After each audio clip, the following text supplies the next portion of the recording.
Products created today but still enjoyed in the future. Now that's the hallmark of a true and enduring luxury brand, a brand with heritage.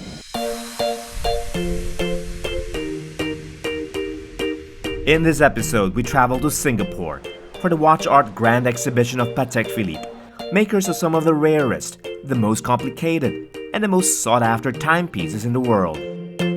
We'll take a closer look at antique museum pieces and the highlights of the current collection to see how artistry, craftsmanship, and technical innovation have defined the oldest independent family-owned Swiss watch company for the last 2 centuries. Plus an exclusive preview of the brand's tribute to Southeast Asian collectors with a glimpse of the special edition timepieces manufactured for the rare occasion.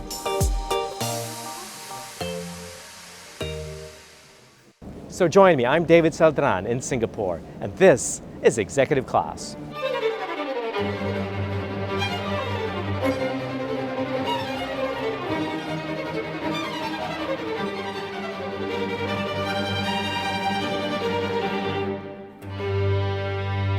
Welcome to Marina Bay Sands in Singapore, the venue of Patek Philippe's Watch Art Grand Exhibition, the first of its kind in Asia.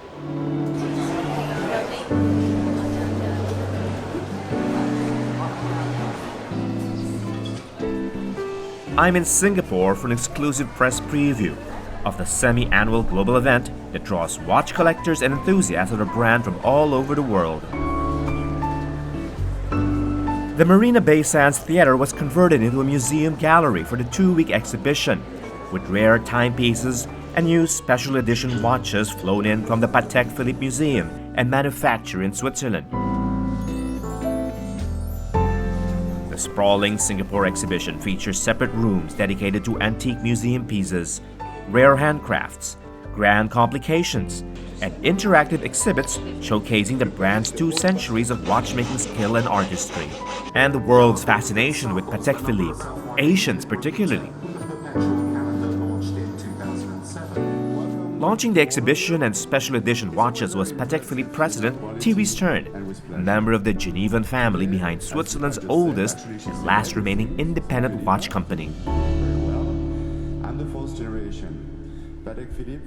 Well, you know, Southeast Asia was very important for us since always. We have a lot of collectors here since many years. Actually, we started it with my grandfathers in the 60s, and I believe it was very important for Patek Philippe to come here to say really thank you for all those years of sharing your passion for Patek Philippe. The event in Singapore isn't just the first in Asia. It's Patek Philippe's largest one ever.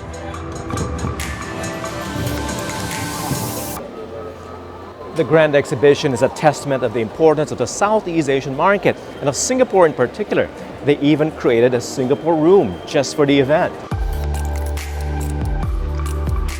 The rare and one-of-a-kind pieces borrowed from private collections and from the Patek Philippe Museum in Geneva reflect the region's culture and history, its flora and fauna, and the tastes and wealth of the brand's Asian collectors. Patek Philippe is one of the most popular luxury watch brands in Southeast Asia today. But back in 1897, the King of Thailand already had some Patek Philippe watches made for himself. And this is one of them.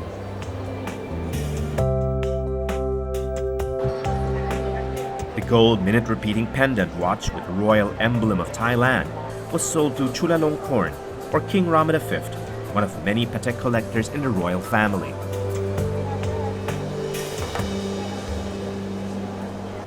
Too bad there aren't any museum pieces that represent the Philippines, but I guess this comes closest to it.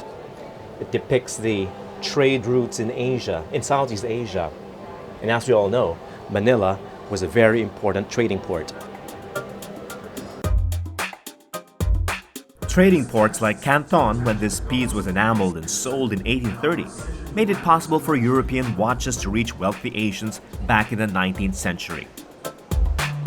2 centuries later, and with hundreds of their stores established in the region, Swiss luxury watch brands like Patek Philippe are still as sought after and remain signifiers of wealth, status, and sophistication in the region.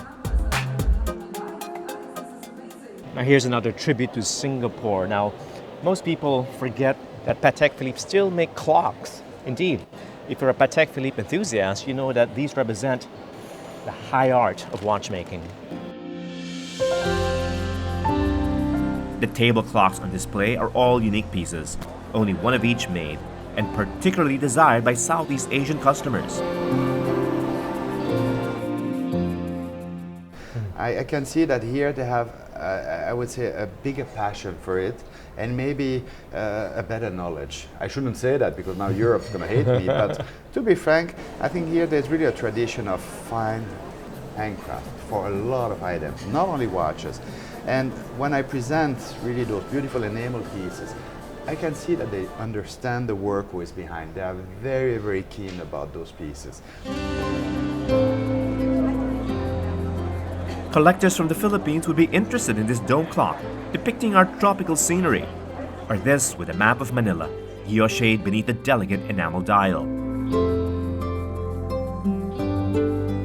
Though you don't have to be Asian to appreciate the oriental themes and motifs that appear in many Patek Philippe rare handcraft pieces. People who will buy them will have them on their desk. They will enjoy them. They will pass it on also to the next generation, I'm pretty sure, because they are not only a watch, they are part of history really of Patek Philippe and their family. Rare handcrafts involve equally rare and delicate techniques, such as guilloche, engraving, and enameling that go beyond the regular standards of watchmaking. Artistry, after all, is one of the pillars of Patek Philippe, a centuries-old Genevan tradition the oldest family-owned company from the Swiss canton continues to uphold in the 21st century. Now, this might look like a simple machine, a mechanical machine, but it's an extremely complex operation that's involved. In fact, for a complicated design, it could take up to 7 months just to create the dial. 7 months for a single dial. And you'll see how difficult and complicated it is by looking at the size of the pieces. You see it over here.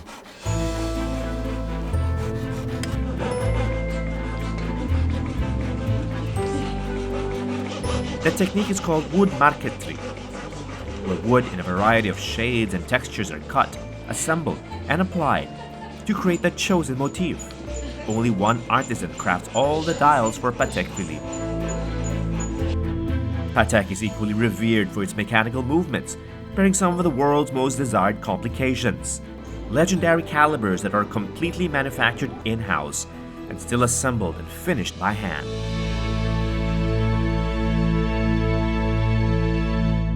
Despite the popularity of digital and wired technology, Patek Philippe remains committed to mechanical watchmaking, even if that means producing less pieces at a higher cost.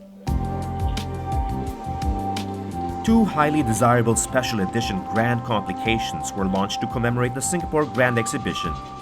A minute repeater tourbillon watch with skeletonized dial, limited to 12 pieces, and only 5 world-type minute repeater watches with Singapore indicated on the enamel dial. Now, in the past, Patek Philippe has used the color red on its dials, but not as prominent as these pieces. Obviously, it's another homage to Singapore and the Singaporean flag.